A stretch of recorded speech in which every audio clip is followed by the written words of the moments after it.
Hi there, it's Rachel Martin, and you're listening to Parenting Teens Podcasts.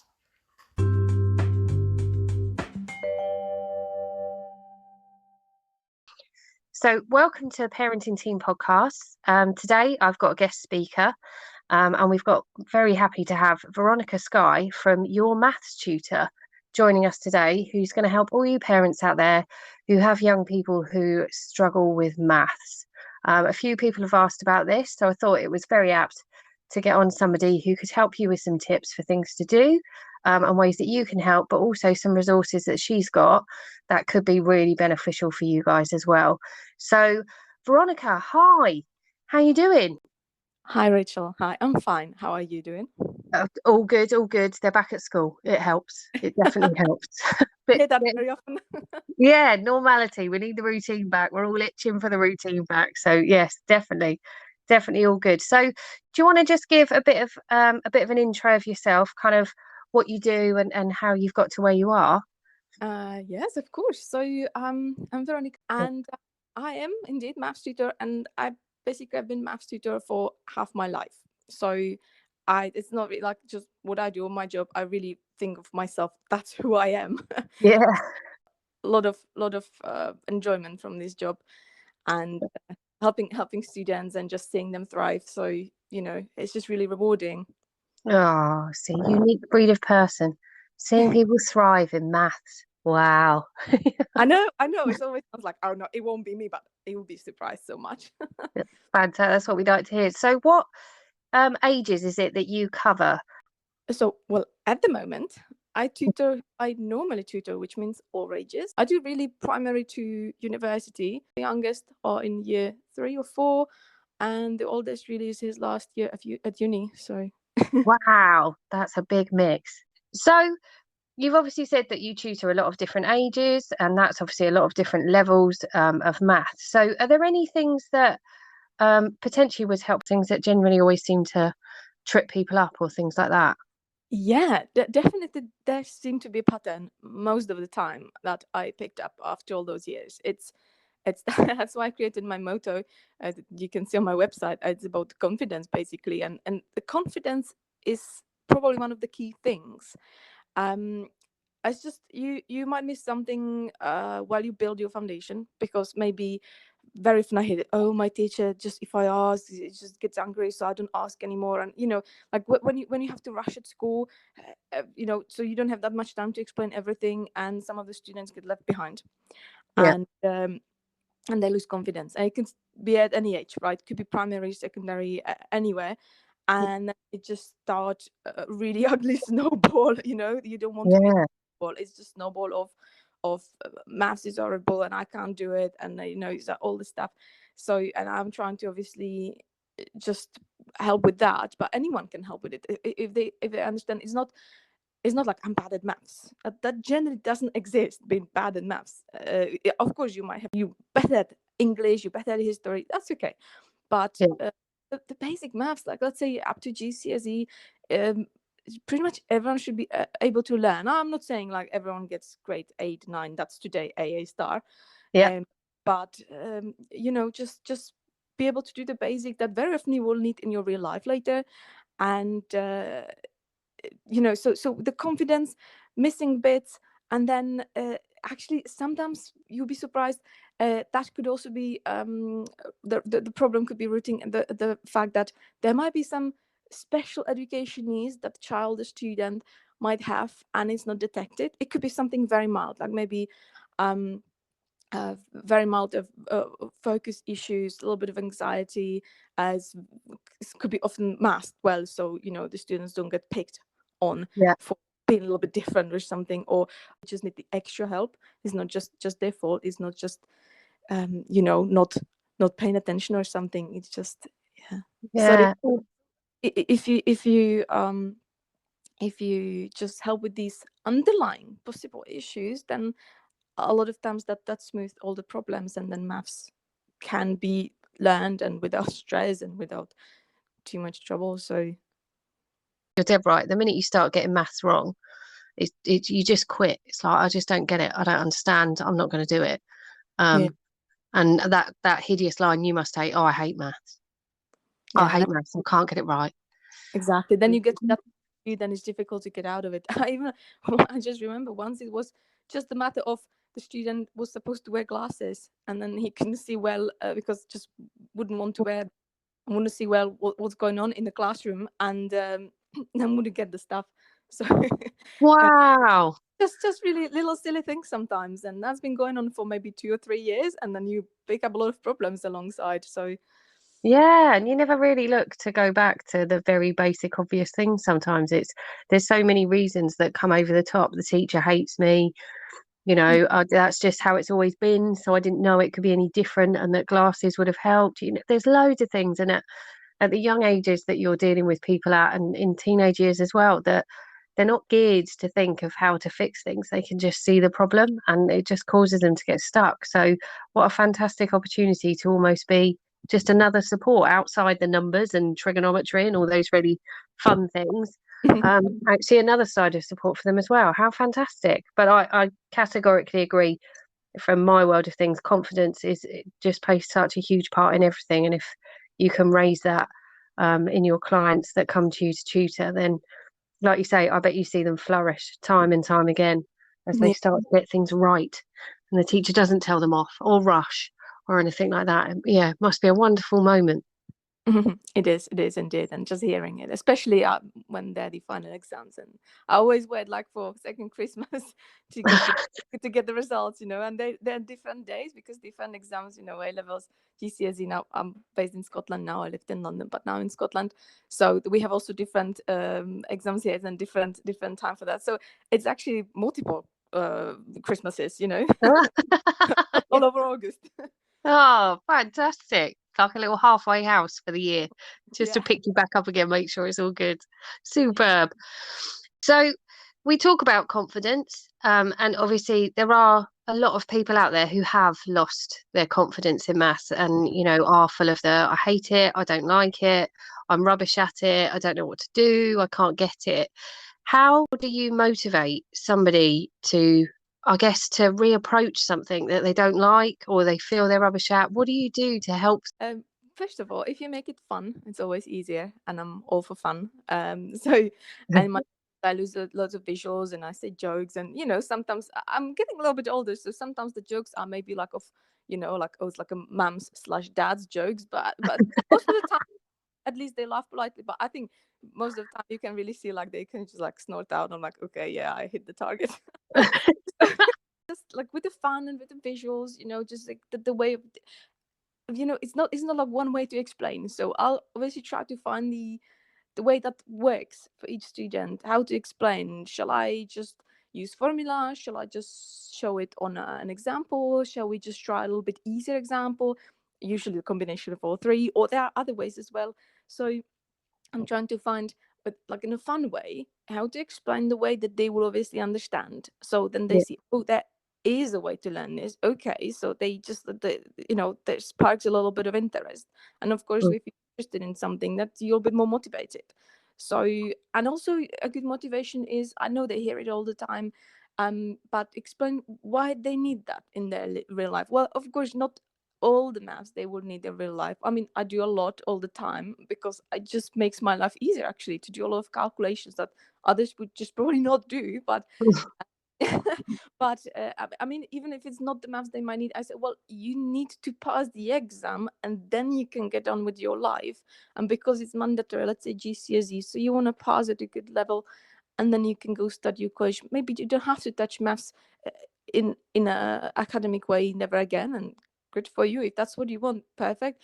You might need little bits around for just like going easier through life, but just tell them why they need that, and let them just think about it, let it sink in, and as I say, come back to fun, and just Yeah. this combination of all this seemed to be working for me all the years. So I think that might be a good advice if someone wants to motivate students. So just don't take it too seriously, and don't try to mentor too much in terms of like, you have to do this is really needed. Like, well, it's needed, so just think about it. You have your own brain, you surely work it out yourself, but let's just get to the way how we can explain it to you, and you can see it's not that difficult, and you can do it. And if you can do it, and you know the effort is needed, then you are motivated to really learn well and really actually do it. I Yeah, think, yeah, it sounds like a really like a huge positive cycle yeah, instead of the complete negative end where they would have been stuck in that if they start to get it because you've explained it in a way they can understand it and they've actually listened to you in the first place because it was fun or it was visual. I mean, visual maths, are you joking? To me, that's like, what?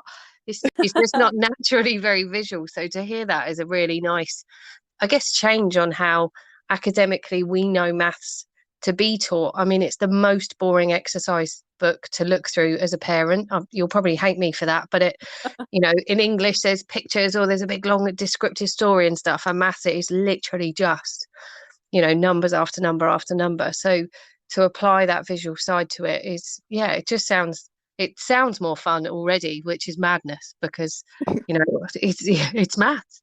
But that's, yeah, that yeah, sounds really cool, and that they are going to need it. One of the things that I've found along those lines is, like you say, they're not going to use Pythagoras's theory. I get that. That's not going to come back up in their life. But if they're in a shop and they've got 40% off sale, you mm, need your maths. You need to know how much that item is so that you can decide if it's worth it or not. And there's yeah, no way around it. It will feature in their life, no matter what job they do or where they go. So making it real for them, I guess, yeah, sounds like a really logical thing to do. But we so often are just like, well, that's what the schools say, that's how it has to be. So just get on with it. And yeah, that's never going to boost anyone's confidence, is it? But I'm still desperate to know what visuals you're using in maths. But I'll go and stalk it out on websites and stuff afterwards. One of the things I did want to ask you, and obviously we've covered some of this, is there anything that specifically for parents that you've seen that they can do to help their child when they're in a bit of a black hole with maths? yes. Well, first of all, if the problem is maybe not wanted to do the homework because, oh, it's maths and I'd rather do football or just hang out with friends because, teenagers, obviously, you might want to give them a bit of independence and responsibility, saying, Hmm. well, you have some homework. I don't mind when you do it, but obviously do it before, let's say, the next school lesson, if that's tuition, so the next tuition lesson.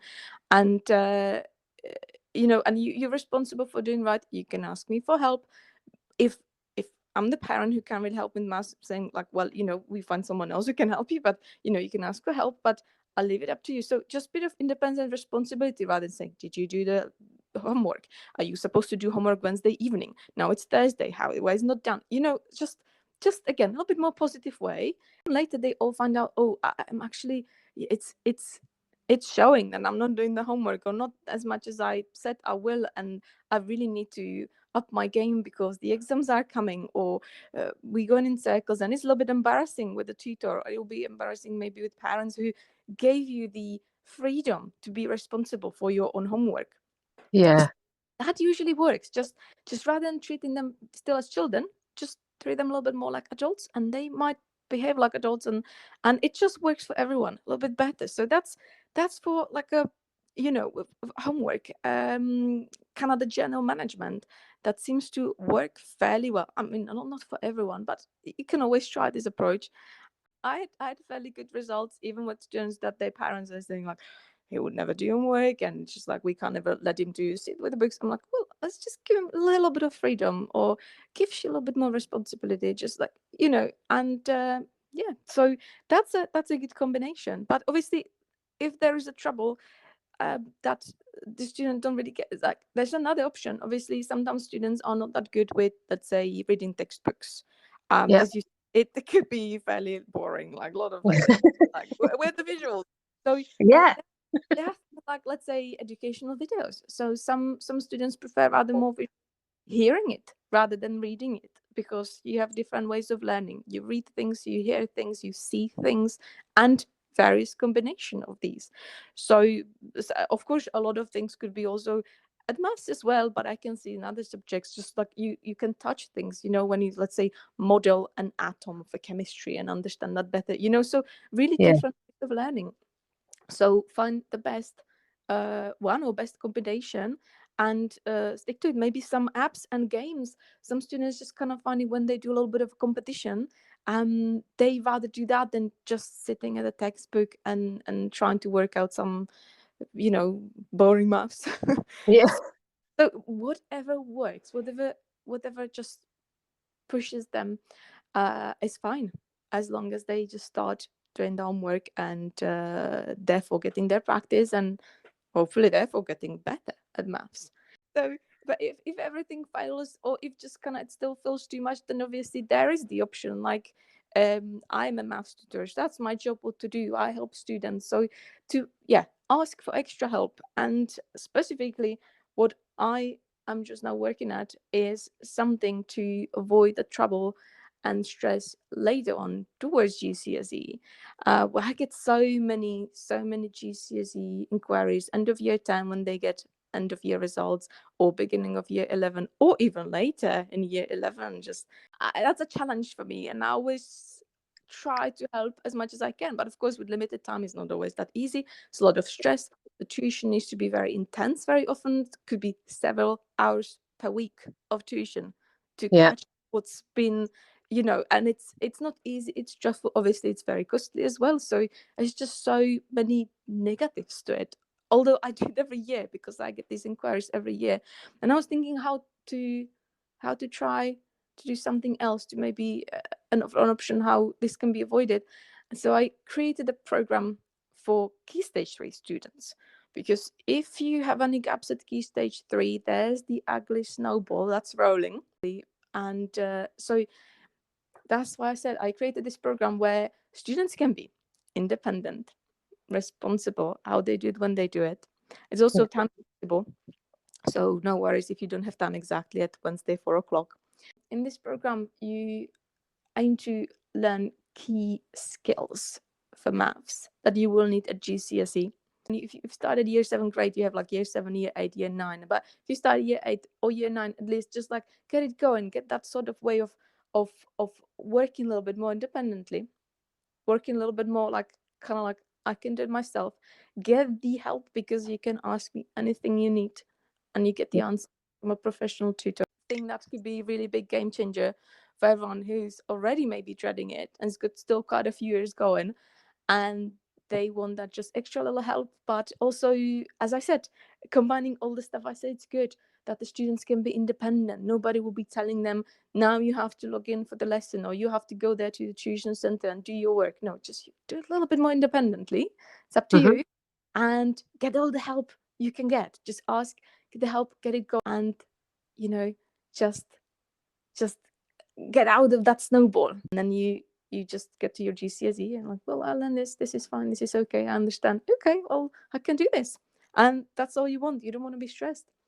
So No, absolutely. And less stress from your child taking their GCSEs equals far less stress in the household, I can imagine. So yeah, and is this your program? Is it open? Is it doable? How do people get to this if they decide that they want to reach out for help and pass their child's maths problem over to you? so basically website where there's all the information. You can always ask me for anything that you still want to know about it. And the good thing is, because it's as flexible it is, you can really join anytime, even during the school year, if there are spots available, because it's really about me being able to personally help all the students. So it's somehow limited, as Mm. much as I believe that I can take on as many students. So but currently there are spaces, so for all 3 years. So it's possible to join. It's possible to try it on. I have a little kind of like for the early birds, a little offer that they can basically pay 1 month fee but have it for 2 months. So it's basically like 50% off. And all your details are on your website, Your Maths Tutor. So if anyone wants to go, I will post the links, obviously, with this podcast as well when I put it on social media, so anyone can just get in touch with Veronika if you've got any questions or anything. But it's kind of understanding it's okay to ask for help with some of this stuff. We're not supposed to be experts as parents at everything. There's way too much to be able to do. So to find a low cost tailored tutoring for maths specifically is a bit of a golden nugget, if I'm honest. So it seemed a bit stupid not to share it. So I'm so glad you agreed to come on, Veronica, and share some ideas people can try themselves. And, if that fails, there's another option. There's always things that can be done. So, yeah, that little glimmer of hope in the maths corner of every parent's world, which, I think quite a few of us need every now and then. So I thank you so much for all the advice you've given. And yeah, the time you've given to share this with everybody who's listening. So, is there anything else you wanted to add before we go, or are you happy you've covered everything that you wanted to for anyone listening? I think we covered everything. I just really wanted to stress the thing that maths really is not that bad. Try to believe it. I can almost see you with your maths flag flying it high with it. It's doable. You could do it. It's not that bad. Fantastic. Well, thank you ever so much for your time, Veronica, and I'll share all that information for anyone who needs it. But the lasting message is there is hope. They can get confidence in their maths. It's just about finding their way. So that's a good note to leave on. So I think we'll close at that. And thank you for your time. Well, that's it for this episode. And if you're hearing this message, then that means you've listened all the way to the end. And for that, I really want to thank you from the bottom of my heart. Thanks for listening to this. And if you have any questions, suggestions or feedback, please do send me a message. I always love to hear from people who've been listening. Send me a message through Facebook or Instagram. I will always reply, so don't hesitate to reach out. I hope you've enjoyed this episode and found it informative. And if you did, don't forget to subscribe so you don't miss any future episodes. And if you're feeling really, really lovely, you could leave me a review on Spotify. Whatever happens, thanks again for taking the time to listen, and please let me know if there's anything else I can cover to help you whilst you're parenting a teen. Have a lovely day.